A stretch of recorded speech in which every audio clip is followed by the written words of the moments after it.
हमारे देश में एक ऐसा क्राइम हुआ है जिसमें ना तो योगी आदित्यनाथ जी और ना ही नरेंद्र मोदी जी कुछ कर पाएंगे और आप भी इस क्राइम की डिटेल्स सुन के शॉक हो जाएंगे। निर्भया केस याद है आपको? ये शायद उससे भी ज्यादा भयानक है। ये मामला गोरखपुर का है, जहां पे एक 9 महीने की बच्ची अपनी मम्मी के साथ सो रही है और लगभग रात के 2 बज रहे हैं। इसी समय उसकी मम्मी को ये रियलाइज होता है कि उनकी बच्ची उनके आसपास नहीं है और जब वो उठ के देखती है तो उनको बच्ची अपने आसपास नहीं मिलती। बच्ची को ढूंढना शुरू किया जाता है और ये गोरखपुर के गांव की घटना है, तो ढूंढते ढूंढते समय लग जाता है और लगभग सुबह के समय उसके परिवार वालों को वो बच्ची मिलती है उस घर से 500 मीटर दूर खेत में एक टीन के शेड के नीचे। जब उस बच्ची के पास पहुंचते हैं तो उस बच्ची के शरीर पे खून के धब्बे थे और वो बच्ची दर्द से तड़प के रो रही थी।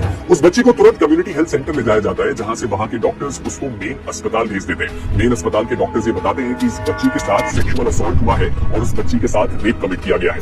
ये बात सुनकर पूरा का पूरा परिवार शॉक हो जाता है, क्योंकि एक 9 महीने की बच्ची के साथ कोई ऐसा क्यों कर सकता है। लेकिन सबसे बड़ा सवाल ये था कि ये काम किया किसने। जब पुलिस इस बात की तहकीकात शुरू करती है तो उनका शक एक लड़के पे जाता है। ये लड़का इस परिवार का रिश्तेदार है और 3 दिन पहले ही चंडीगढ़ से ट्रेन पकड़ के गोरखपुर आया है अपनी वेकेशंस को मनाने। जब इस बच्चे से तहकीकात करी जाती है तो बहुत शॉकिंग डिटेल सामने आती है, जैसे कि इस लड़के ने पहले रात को शराब पी, उसके बाद पॉर्न वीडियोस देखे और उसके बाद इस लड़की को अगवा करके ले गया और इस लड़की के साथ रेप कमिट किया। पता है इस लड़की की उम्र कितनी थी? 12 साल।